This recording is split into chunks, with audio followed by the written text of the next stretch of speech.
I think Jake and Neytiri is the ultimate love story.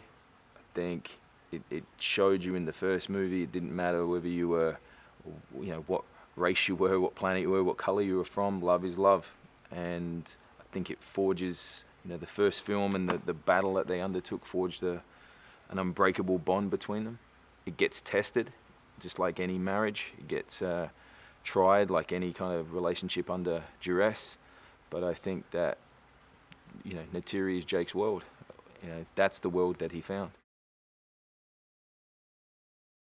Jake's a bit more of a warrior this time, so I wanted to give him a bit more of an animalistic feel. He's not necessarily as human as he was 10 years ago. He has adapted, so it gave me an opportunity to kind of put that feral nature into Jake, to distance himself from being the guy in the wheelchair from the first film.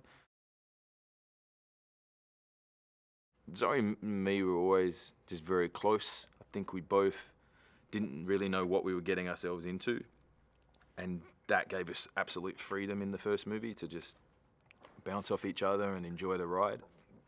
I think that she's now have several children. I've had several children. We've seen some side of the industry that we like and don't like. And then when we get back into this world, it's like putting on a great new, an old pair of gloves. It's easy.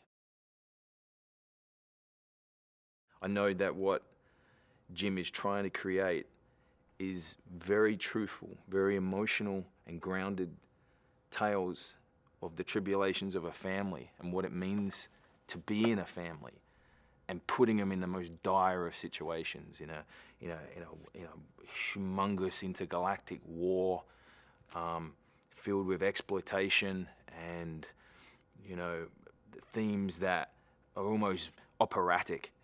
And at the heart of it, though, is, as I said, a family unit, a family trying to survive, a family trying to get through the teenage years, a marriage trying to hold itself together. That was without a doubt the most difficult thing I've ever done. I've been in this industry 20 years, and that's the hardest I've ever had to work. It's scary, it's intense, the time triples by 3 when you're dealing with water on any movie, but more so on this.